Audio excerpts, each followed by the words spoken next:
I was always intrigued by the macabre, a curiosity that led me to explore the darkest facets of human history.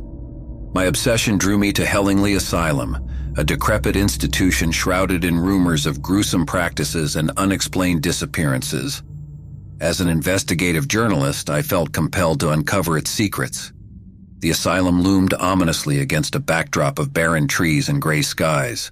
Its Gothic architecture with spires that seemed to pierce the very heavens was both awe-inspiring and terrifying. The front doors creaked open with a protest that echoed through the abandoned halls, as if the building itself was warning me to stay away. Inside, the air was thick with the scent of decay and despair. My flashlight's beam flickered across peeling paint and rusted medical equipment, casting sinister shadows. As I delved deeper, I could almost hear the whispers of those who once roamed these halls, patients lost to the world and to themselves. It was in the bowels of the asylum that I found it, the torture chamber. The room was a stark contrast to the decaying elegance of the rest of the building, pristine, as if frozen in time, with instruments of torment meticulously arranged. Leather straps on the tables, rusted scalpels, and devices whose purpose I couldn't fathom, but whose appearance made my blood run cold. This room wasn't just for treatment. It was a chamber of horrors, a testament to the cruelty inflicted in the name of science. Compelled by a morbid fascination, I documented every detail, my camera's flash illuminating the horrors one by one. That's when I heard it, a low, guttural moan, a sound so filled with pain and despair that it chilled me to the bone. I turned, expecting to find a source, but there was nothing, just the empty room and the echoes of my own heart pounding in my chest. The moan turned into a whisper, a voice begging for release. I spun around, my flashlight scanning the room, but still, I found nothing. The voice grew louder, a cacophony of pleas and cries that seemed to come from the very walls. I felt a presence, an overwhelming sensation of anguish and madness that permeated the room. That's when I saw her, a spectral figure, a woman, her form twisted in agony. She reached out to me, her mouth open in a silent scream. I stumbled backward, tripping over a loose floorboard. As I hit the ground, the world spun, and then darkness. I awoke to a dimly lit room, my head throbbing with pain. Panic set in as I realized I was strapped to one of the tables in the torture chamber. The ghostly woman stood over me, her eyes hollow pits of despair. She spoke, her voice a whisper that echoed in my mind. "You wanted to know our pain." I struggled against the restraints, but they held fast. The ghostly figure moved to the array of instruments, her hands hovering over them as if deciding which to use. I pleaded, my voice barely above a whisper, but she seemed deaf to my cries. She chose a scalpel, its blade glinting in the dim light. I closed my eyes, bracing for the pain, but it never came. Instead, I heard a scream, a sound so filled with agony that it pierced my very soul. I opened my eyes to see another figure in the room, a man strapped to a table like me, his body contorted in pain. The ghostly woman stood over him, her scalpel now stained with ethereal blood. She turned to me, her eyes conveying a sadness that was almost tangible. "This was our reality," she whispered before vanishing into thin air. The restraints binding me loosened, and I scrambled off the table, rushing to the man's side. But it was too late. His eyes stared blankly at the ceiling, his final expression one of terror. He was a fellow journalist, I realized, one who had gone missing months ago while investigating the asylum. I staggered out of the torture chamber, my mind reeling from the horror I had witnessed. The asylum's secrets were more terrifying than I had ever imagined. It wasn't just a place of healing gone wrong. It was a purgatory for tormented souls, reliving their pain in an endless loop.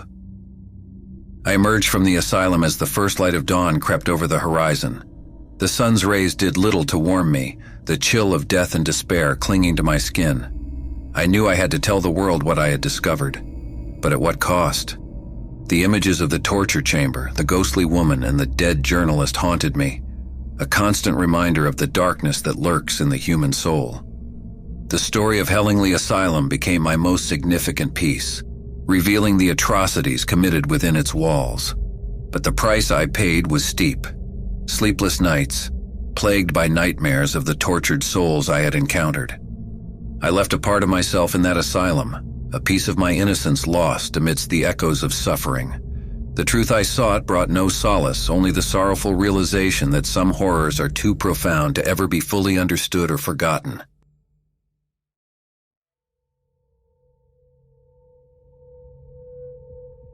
As a freelance journalist with a penchant for the paranormal, I had always been drawn to stories shrouded in mystery and darkness.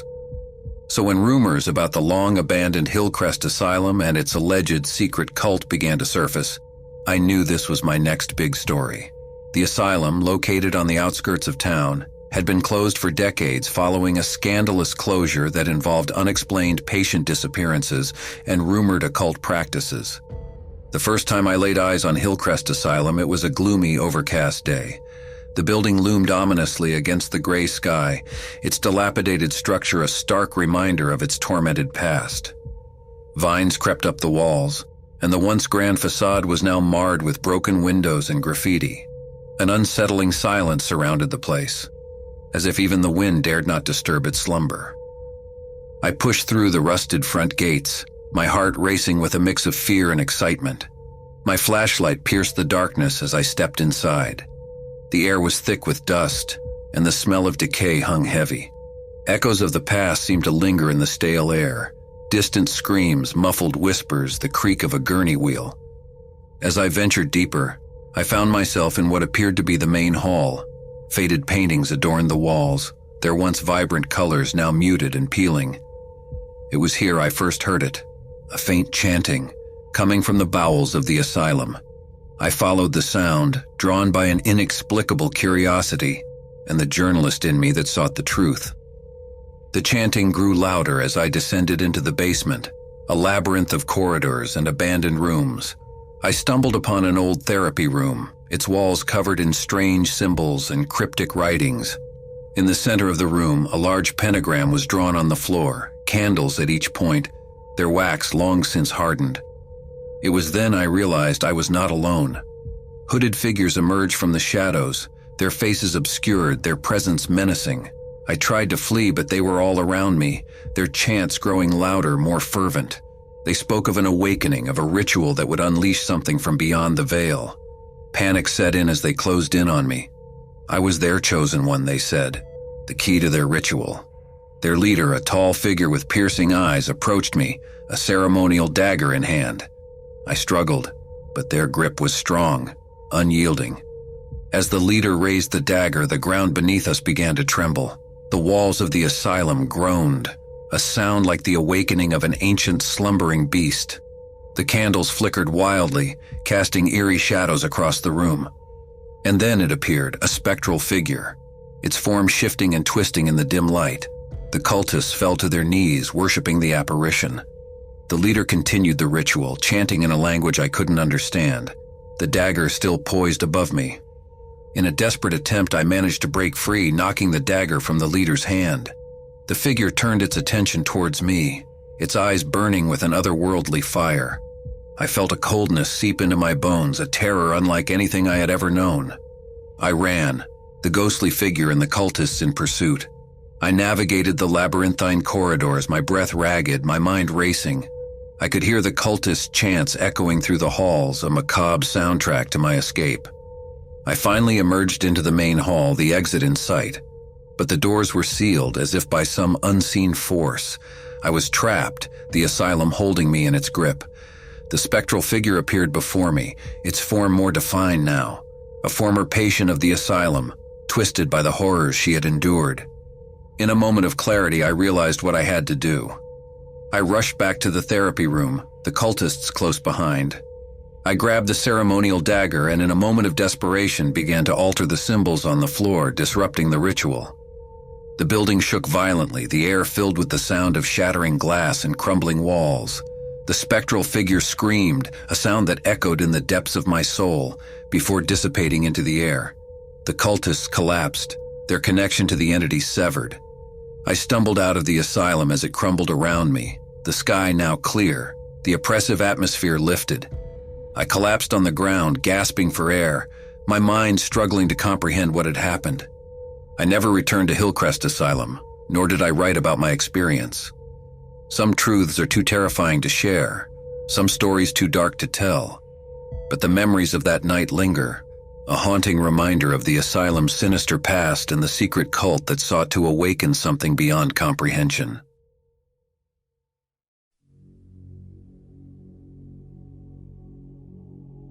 My fascination with forgotten places led me to the Ashcliff Asylum, a decaying monument of despair abandoned for decades.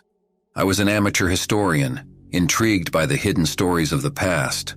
When I entered Ashcliff, I never imagined the harrowing journey it would take me on, nor the sorrowful secrets it harbored. The asylum sat atop a desolate hill, shrouded in a perpetual mist that seemed to whisper the tragedies of its former occupants. Its once imposing structure was now a crumbling edifice, windows like hollow eyes staring into the abyss. As I pushed open the heavy rusted gates, a chilling wind greeted me, as though ushering me into another world, detached from the warmth of life. The main hall was vast, with a grand broken staircase and peeling paint that spoke of a forgotten grandeur. The walls were lined with faded portraits of former doctors, their eyes following me with a haunting intensity. It was as if the very soul of the asylum was impregnated with the suffering it had witnessed. I wandered through dilapidated corridors, each room telling a story of despair.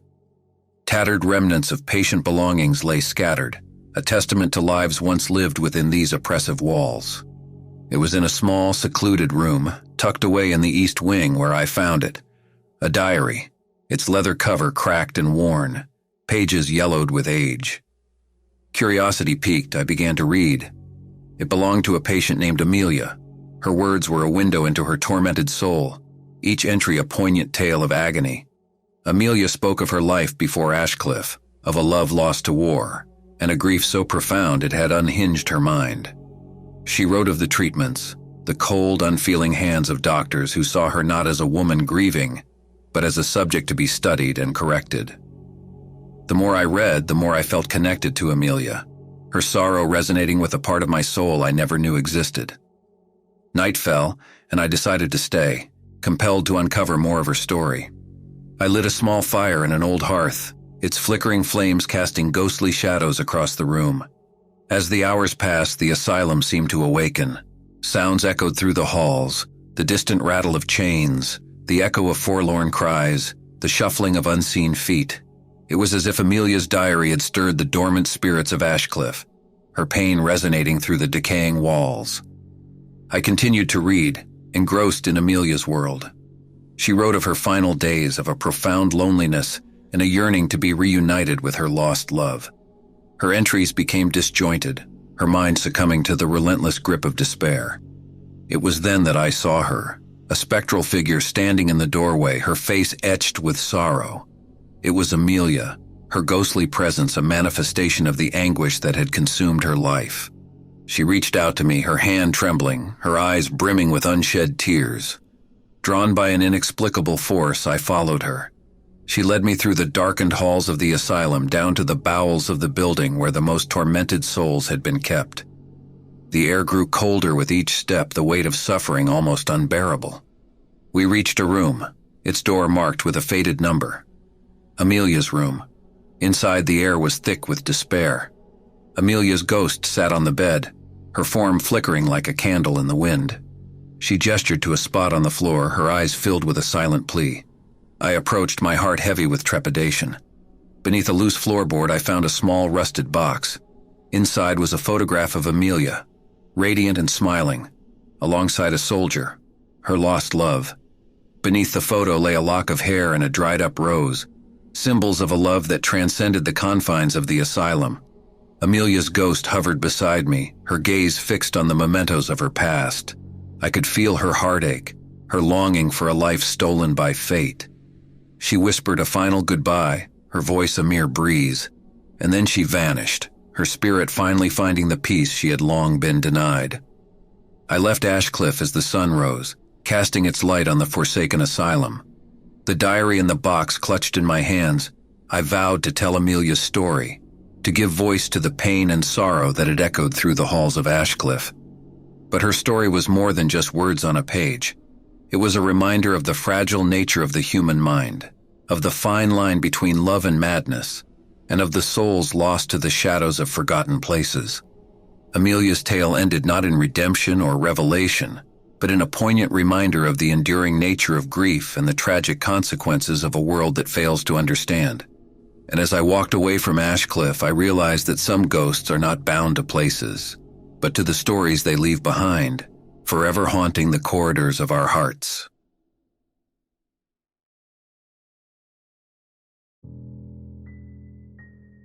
I'd always been fascinated by abandoned places. Their silent halls and decaying walls seemed to whisper stories of the past. So when I heard about the old Withering Pines Asylum, long abandoned and shrouded in mystery, I knew I had to explore it. The asylum sat on a lonely hill, its imposing structure casting a long shadow over the barren landscape. It had been closed for decades, following reports of mistreatment and strange experiments. As I approached the looming Gothic structure, a sense of unease settled over me. The once grand building was now a husk of its former self, its windows shattered, its walls scarred by time and neglect. I entered through a broken door, the sound of my footsteps echoing in the vast empty hallway. Graffiti covered the walls and debris littered the floor. The air was thick with dust, carrying the faint, unsettling scent of decay. As I ventured deeper, my flashlight beam cut through the darkness, revealing the remnants of the asylum's tragic past. Rusted beds, overturned chairs, and faded, peeling paint. Drawn by an inexplicable urge, I found myself standing before the door to the solitary confinement wing. It was here, the stories said, that the worst abuses had occurred, where patients were left to languish in darkness and despair. I pushed the door open, the hinges groaning in protest. The cells were small, claustrophobic spaces with scratched walls that bore silent witness to the suffering of their former occupants. In one cell, I found an old, leather-bound journal, its pages yellowed and brittle. Curiosity overcame me, and I began to read. The journal belonged to a former patient, a woman named Eliza, who spoke of her torment at the hands of the asylum's doctors, of experiments that twisted her mind and broke her spirit. As I read, a deep sadness washed over me, a feeling of empathy for Eliza's suffering. I continued to explore, the journal tucked safely in my backpack, unaware that I had awakened something within the asylum's walls. Night fell, and with it came a change in the atmosphere. The building seemed to come alive, its forgotten memories stirring in the darkness. I heard soft whispers echoing down the corridors, footsteps that followed but never drew closer. Shadows flickered at the edge of my vision, and the temperature dropped, the air growing colder with each step. I decided to leave, but the asylum had other plans. Corridors twisted and turned, leading me in circles. Doors slammed shut behind me, trapping me within its walls. Panic set in as I realized I was lost in a labyrinth of madness and despair. Then I saw her, Eliza, or rather her ghost. She stood at the end of a hallway, her form flickering like a candle flame. Her eyes were hollow pools of sadness, her hands reaching out to me. I followed, drawn by a need to understand her story, to give voice to her suffering. Eliza led me to the heart of the asylum, to a room I hadn't seen before. It was an old therapy room with a circle of chairs and faded murals on the walls. As I entered, the door slammed shut, trapping me inside. The room grew colder, the air charged with an electric tension. Eliza's ghost appeared before me, her form more solid now. She spoke of her life, of her commitment to the asylum for a madness she never had, of the horrors she endured. Her voice was a haunting melody, filled with sorrow and rage. As she spoke, the other chairs in the room filled with apparitions, the former patients of Withering Pines.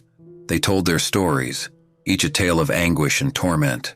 I listened, tears streaming down my face as the forgotten souls of the asylum shared their pain. But as their stories ended, their sorrow turned to anger. They blamed me for their suffering, for intruding upon their sanctuary of despair. The temperature plummeted, the air growing thick with their fury. I was lifted from the ground, my body paralyzed as the ghosts swirled around me, their whispers turning to screams. In a moment of desperation, I remembered the journal. I pulled it from my backpack, holding it out like a shield. The ghosts recoiled, their screams intensifying. I opened the journal, reading Eliza's words aloud. Her story, her truth seemed to calm the spirits. Their anger dissipated, replaced by a sense of peace.